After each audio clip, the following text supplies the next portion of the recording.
E enquanto oramos também, jejuamos pela pátria, nós temos que divulgar essa palavra por toda parte. Depois, na lição número 12, nós estaremos vendo sobre a união cristã, o vínculo da perfeição.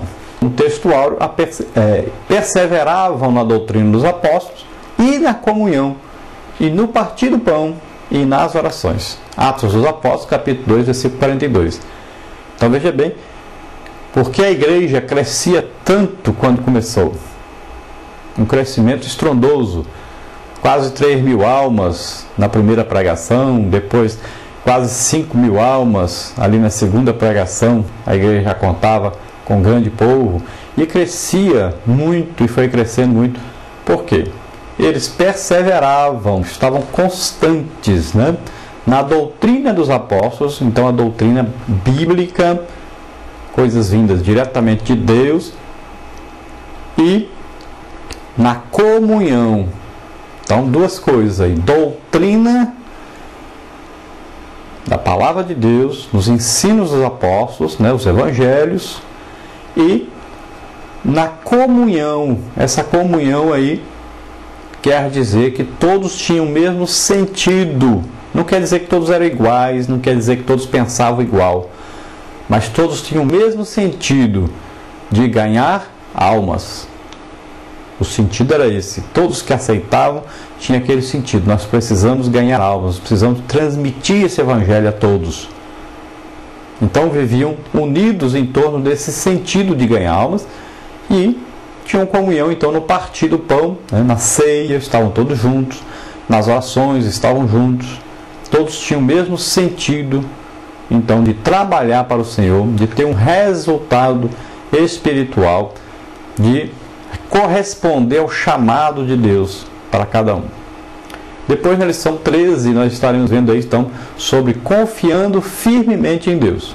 Texto áureo: lançando sobre ele toda a vossa ansiedade, porque ele tem cuidado de vós. 1 de Pedro 5, 7.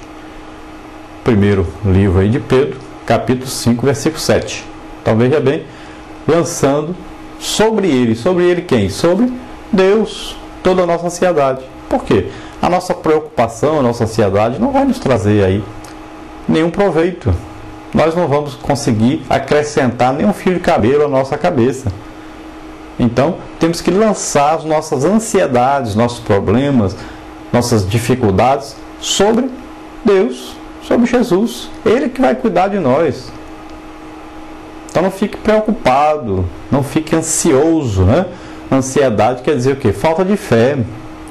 Então, descanse em Deus. Lance sobre ele os seus problemas, né? Confie em Deus. Entregue a sua vida, a sua família, seu emprego, seu futuro para Deus, para Ele cuidar de você. Confie em Deus. Então esse será então o nosso trimestre, se Deus quiser. Estaremos passando por cada lição. Então nessa primeira lição, nós vamos ver aí a introdução do trimestre, as disciplinas da vida cristã. Nossa verdade prática diz o seguinte: se tivermos uma vida cristã disciplinada, haveremos de operar vitoriosamente no reino de Deus. E a nossa leitura bíblica em classe, ela está contida aí na carta do apóstolo Paulo a Timóteo, na segunda carta, capítulo 2, versículos 3 até o versículo 12. Vamos ler então. Sofre, pois, comigo as aflições, como bom soldado de Jesus Cristo. Ninguém que milita se embaraça com o negócio dessa vida, a fim de agradar aquele que alistou para a guerra. E, se alguém também milita, não é coroado se não militar legitimamente. O lavrador que trabalha deve ser o primeiro a gozar dos frutos. Considera o que digo, porque o Senhor te dará entendimento em tudo. Lembra-te de Jesus Cristo, que é da descendência de Davi. Ressuscitou dos mortos, segundo o meu evangelho. Pelo que sofro trabalhos e até prisões como malfeitor, mas a palavra de Deus não está presa. Portanto, tudo sofro por amor dos escolhidos, para que também eles alcancem a salvação que está em Cristo Jesus, com glória eterna.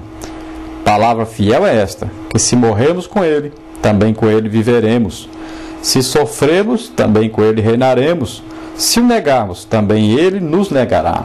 Glória a Deus. Então nós vimos aí 3 tipos de pessoas, né? De comportamento e que formam um todo. Nós vimos aí Paulo chamando a atenção das palavras soldado, atleta e agricultor. Então o crente, ele deve ter essas três coisas no seu viver cristão, na sua disciplina cristã. Então ele deve se comportar como soldado, como atleta e como agricultor. E nós vamos ver então detalhadamente essas três coisas aí. Você pode encontrar um resumo falando sobre isso também lá no Ensinador Cristão, a revista da CPAD, número 34, aí, segundo trimestre de 2008. Então, por que o crente como soldado? Então, para que pudesse combater em prol da sua nação, o soldado precisava se submeter a uma dura realidade de sua nova vida. Ele tinha treinamentos constantes e perigosos, vigilância, coragem, espírito de corpo, né, de um todo, do exército, aprendizado das técnicas de combate, tinha que aprender primeiros socorros, tinha que aprender como se orientar e andar em ambiente hostil, e a superação do cansaço, né? Então deveria saber utilizar com eficiência uma espada, um escudo, e também o arco e a lança. Então esse homem defendia então a sua pátria com todas as suas forças e ele seria recompensado à altura. Não havia dificuldades aí nos recrutamentos. Naquele tempo, todo mundo queria ser soldado, pois os salários eles eram bons, né, considerados bons na época, aumentados pelos impostos locais, eram até razoáveis. 1 denário por dia era o salário na época aí de Jesus. A alimentação também era razoável, 900 gramas por dia, quase 1 quilo, né, de alimento por dia. E, ao aposentar-se, cada soldado então recebia um lote de terra, geralmente perto das fronteiras do império, onde sua experiência seria de extremo valor no caso da invasão. Então o soldado se aposentava, ganhava um terreno ali na divisa do império com outro império, que ali, mesmo aposentado, ele servia para, na fronteira ali, se tivesse qualquer problema, ele avisar e ele ajudar na guarda do seu país. Então era uma profissão muito respeitada e uma profissão muito boa e bem paga. Então o soldado também tinha que se dedicar muito então ao seu treinamento, pois era um perigo muito grande, um perigo constante que ele vivia. Então aí fala do crente como soldado. O apóstolo Paulo está dizendo que o crente como soldado ele deve ter esse treinamento, ele deve ter essa disciplina na sua vida, ele deve saber fazer muitas coisas, deve saber responder a cada um conforme lhe for perguntado. Então é muito importante que ele tenha um bom preparo e que saiba usar as armas que Deus lhe dá. Que armas nós recebemos? São carnais? Não, a Bíblia diz que as armas que nós recebemos de Deus são armas espirituais. E nós temos aí como arma principal o quê? A palavra de Deus, a espada do Espírito. Nós temos também uma arma que ninguém consegue vencê-la, que é o nome de Jesus Cristo. Porque diante desse nome, todo joelho se dobra. É em nome de Jesus Cristo que nós vamos evangelizar, é em nome de Jesus Cristo que nós vamos aí por toda parte, né? Porque o nome de Jesus é poderoso, os demônios correm desse nome. Então, esse nome é uma arma poderosíssima. Nós temos também como arma os dons espirituais, aqueles dons do Espírito Santo que estão ali alistados em 1 Coríntios 12, né? Então, temos lá palavra de sabedoria, palavra de conhecimento, discernimento de espíritos, temos lá dom de maravilhas ou milagres, temos ali dons de cura, né? Temos ali dom da fé, depois temos o dom profecia, temos dom de línguas e o dom de interpretação de línguas. São armas espirituais dadas por Deus a nós para que nós façamos a obra de Deus. Então todo crente deve buscar, deve ter isso presente em sua vida. Depois o crente como atleta. Então, atleta fala do atleta deve ser uma pessoa disciplinada, ou seja, dedicar o seu tempo ao treinamento que lhe dará resistência e o fará conseguir chegar com sucesso a uma coroa. Os gregos acreditavam que a saúde era tão importante quanto a educação.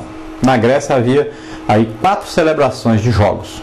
Os jogos istímicos, os jogos nemeanos, os pítios e os olímpicos. Sendo então o olímpico, né, essa celebração de Jogos Olímpicos era realizada então de 4 em 4 anos e era o mais importante de todos os seus jogos. Havia então aí corridas curtas, eram seguidas de outras longas, e depois vinha o pentátil, composto aí, ou pentáculo, composto de saltos, corridas, discos, dardos e lutas. Havia também corridas de carro, boxe, corridas com armaduras e competições entre arautos e corneteiros.